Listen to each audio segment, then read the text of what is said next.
Welcome to Sethu Chitra kitchen. நான் வந்து முறுக்கு செய்வதை விட முறுக்கை சொதப்புவது எப்படி அப்படின்ற வீடியோ போட்டிருந்தா நிறைய வீடியோ வந்திருக்கும். அது எப்படியெல்லாம் நான் சொதப்பியிருக்கேன்னு பாருங்கள். எடுத்தவொடனே நான் பர்ஃபெக்டாலாம் இதெல்லாம் நான் செய்ய வரலை.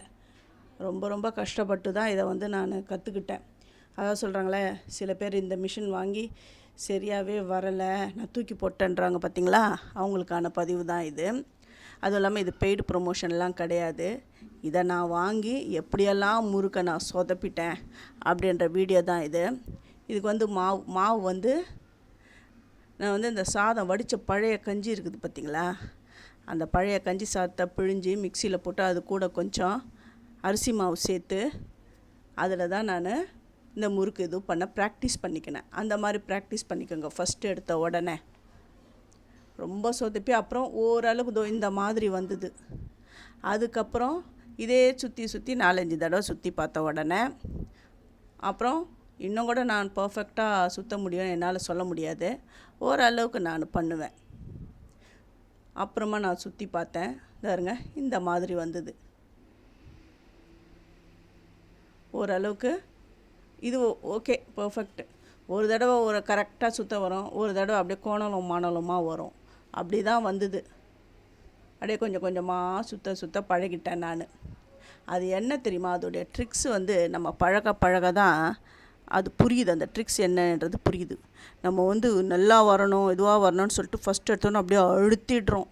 அந்த வீலையும் இப்படி ஒரு ப்ரெஸ் அதாவது ரொம்ப அழுத்தம் கொடுத்து அப்படியே சுற்றுறோம். அப்படி சுற்றும் போது அந்த வீல் வந்து ஸ்ட்ரக் ஆகுது. அப்புறம் அப்படியே நம்ம அழுத்தும் பொழுது எடுத்த உடனே நமக்கு அந்த இது டெக்னிக் தெரியாது, அதனால் அப்படி வருது. இது பாருங்கள், இது வந்து பன்னீர் முறுக்கு, அதில் தான் சுற்றினேன், பொரிச்சு எடுத்துகிட்டு பாருங்கள். இதோடைய வீடியோ எல்லாமே நான் வந்து என்னுடைய சேது சித்ரா கிச்சனில் நான் போட்டிருக்கேன், நீங்கள் போய் பாருங்கள். அப்படியே ஃபஸ்ட்டு போய் பார்க்குறவங்க சப்ஸ்கிரைப் பண்ணலைன்னா சப்ஸ்கிரைப் பண்ணுங்கள், ஆல் அண்ட் ஆப்ஷனை தொடுங்க. அப்போ தான் நான் போகிற ஒரு வீடியோவுடைய நோட்டிஃபிகேஷனும் உங்களுக்கு காட்டும். உங்களுக்கு பிடிச்சிருந்தா உங்கள் ஃப்ரெண்ட்ஸுக்கும் நீங்கள் ஷேர் பண்ணி விடுங்க.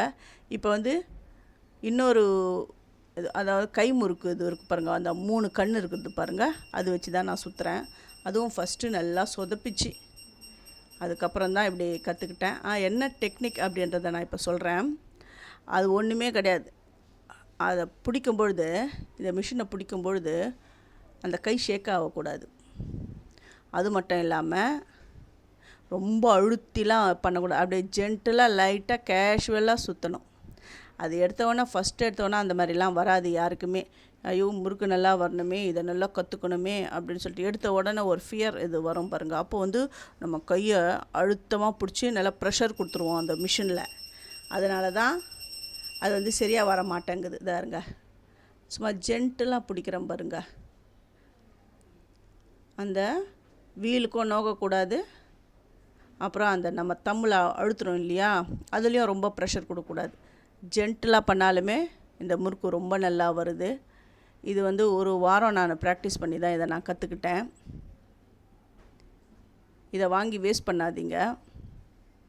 வரலன்றவங்க நீங்கள் வந்து அந்த சுற்றுறது கூட நீங்கள் யூஸ் பண்ண வேண்டாம். அது எடுத்துகிட்டு சும்மா அழுத்துறத மட்டும் அப்படி எடுத்து முறுக்கு செஞ்சுட்டு போயிடலாம். பாருங்கள் இப்போ எப்படி வந்துடுது பாருங்கள். இப்போ எப்படி நான் பிடிக்கணும், அந்த ப்ராக்டிஸில் வந்துடுச்சு, கரெக்டாக எனக்கு வந்துடுது.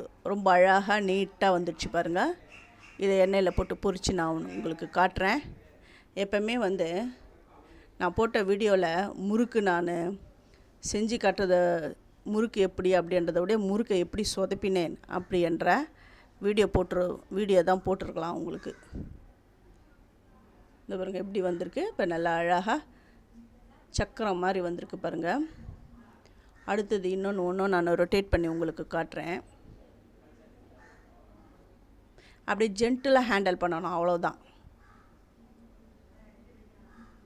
அப்படி க்ரிப்பாக நம்ம வந்து பிடிச்சி ஹார்டாக பண்ணக்கூடாது, ஹார்டாக அந்த மிஷினை பிடிக்கக்கூடாது.